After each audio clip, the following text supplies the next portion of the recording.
Welcome back to Biology on Earth. In this video lecture, I'm going to discuss about the gastrulation as we are discussing the embryonic development. So during embryonic development, the morphogenesis occur. Morphogenesis का मतलब है कि जो cells हैं embryo में इनका shape and size जो है ये change होता है.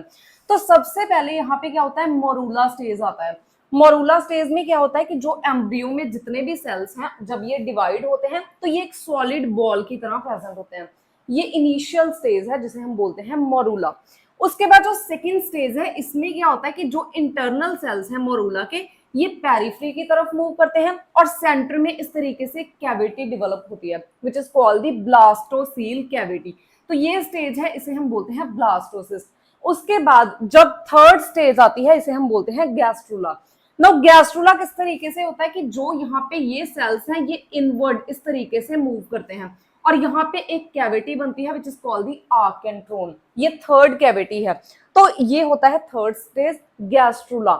नाउ अब हम डिटेल में डिस्कस करेंगे about the gastrulation. So gastrulation का मतलब क्या है. सबसे पहले जो ब्लास्टुला और blastocyst they reorganize themselves into 3 layers which include the ectoderm, endoderm and mesoderm. Now यहाँ पे जो ब्लास्टुला है ये डिफरेंट टाइप के होते हैं और जो ब्लास्टुला मैमल्स में प्रेजेंट होता है इसे हम बोलते हैं ब्लास्टोसिस्ट.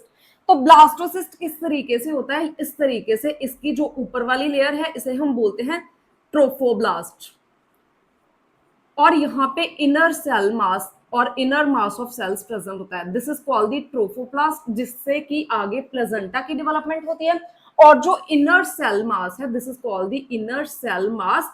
इससे आगे एम्ब्रियो की डेवलपमेंट होती है और एम्ब्रियो में कौन सी लेयर्स हैं, 3 लेयर्स हैं, ecto, endo and mesoderm. So gastrulation में क्या होता है कि जो ब्लास्टुला के सेल्स हैं ये अपने आप को इस तरीके से अरेंज करते हैं कि यहाँ पे 3 लेयर्स बनती हैं, एक्टोडर्म, एंडोडर्म और सेंटर में मेसोडर्म. उसके बाद सेकेंडली यहाँ पे इनसिग्निफिकेंट और नो ग्रोथ मींस जो सेल हैं और जो एम्ब्रियोनिक सेल्स हैं इनकी ग्रोथ या तो बिल्कुल ही नहीं होगी या फिर इनसिग्निफिकेंट ग्रोथ होगी. Then the embryo perform morphogenesis means जो सेल है इसका शेप एंड साइज चेंज होता है and it is irreversible in nature. जो गैस्ट्रुलेशन है इसको इरिवर्स नहीं किया जा सकता. अब यहाँ पे it is required for the formation of 3 germ layers means जब गैस्ट्रुलेशन होगी उससे गैस्ट्रुला बनेगा और इनमें तीनों जो लेयर्स है ये इस तरीके से डिवाइड हो जाएंगी. जो सबसे ऊपर वाली है ये एक्टोडर्म है, यहाँ पे एंडोडर्म है और जो सेंटर वाली है ये बनेगी मेसोडर्म. तो secondly in the gastrula there are 2 type of morphogenic movements means morphogenic movements जो है वो 2 तरीके की होती हैं गैस्ट्रुला में. एक तो है एपिबोलिक मूवमेंट, इसको हम एक्सटर्नल मूवमेंट भी बोलते हैं. इसमें क्या होता है कि spreading and thinning of ectoderm. जो एक्टोडर्म है ये इस तरीके से स्प्रेड करती है मींस आउटर लेयर जो है इसमें मूवमेंट होती है तो इसे हम बोलते हैं एपिबोली और एपिबोलिक मूवमेंट. उसके बाद जो सेकंड टाइप की मूवमेंट है it is called the embolic movement और emboly. Embolic movement is called the internal movement means यहाँ पे जो एम्ब्रियो है इसके जो इंटरनल सेल्स हैं इनमें इंटरनल मूवमेंट होती है. तो ये इस तरीके की मूवमेंट है. नाउ जो इम्बोलिक मूवमेंट्स हैं ये 4 टाइप्स की होती हैं, ये हम आगे डिस्कस करेंगे.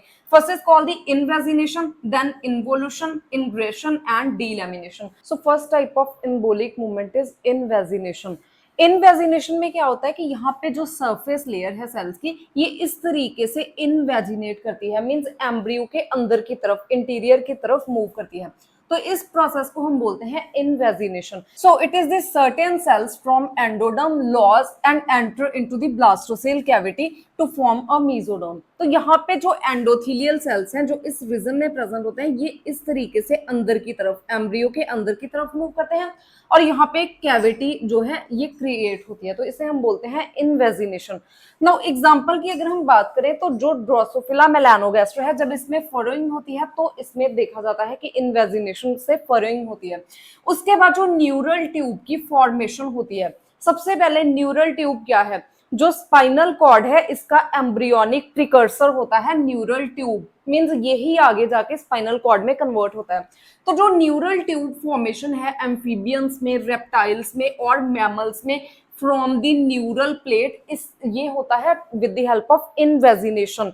सो इनवेजिनेशन की ये सारी एग्जांपल्स हैं, मींस यहाँ पे जो न्यूरल प्लेट से न्यूरल ट्यूब बनती है एम्फीबियन, रेप्टाइल एंड मैमल्स में, ये भी इनवेजिनेशन से ही बनती है, और फरोइंग जो है ड्रोसोफिला मेलानोगास्ट्रम में, ये भी इनवेजिनेशन से ही होती है।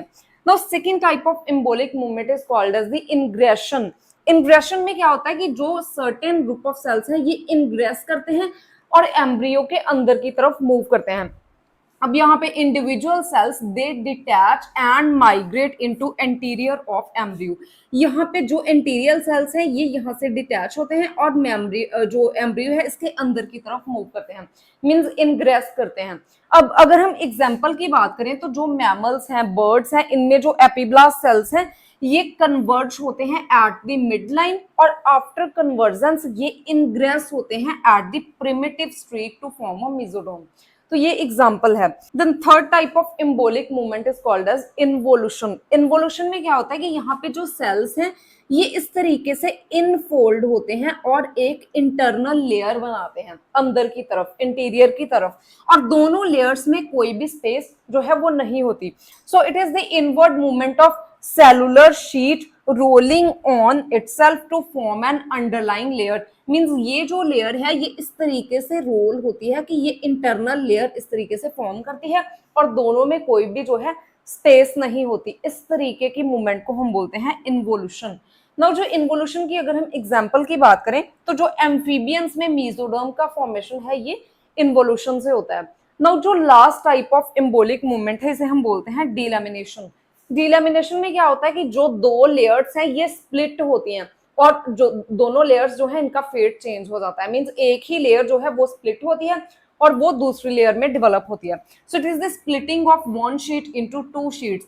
अब यहाँ पे जैसे ये this is called the blastocoel which is present in mammals, specialized type of means blastula which is present in mammals। इसमें दो लेयर्स होती हैं, जो आउटर लेयर है इसे हम बोलते हैं ट्रोफोब्लास्ट, और जो यहाँ पे इंटरनल मास ऑफ सेल्स हैं ये आगे एम्ब्रियो में डेवलप होता है, और जो ट्रोफोब्लास्ट है इससे प्लेसेंटा की फॉर्मेशन होती है। नाउ यहाँ पे जो ईसीएम है, इंटरनल सेल मास है, ये प्लूरिपोटेंट होता है। प्लूरिपोटेंट का मतलब है कि ये एम्ब्रियोनिक सेल्स में ही डिवाइड हो सकता है, एक्स्ट्रा एम्ब्रियोनिक सेल्स जैसे कि प्लेसेंटा इसमें ये डिवाइड नहीं हो सकता।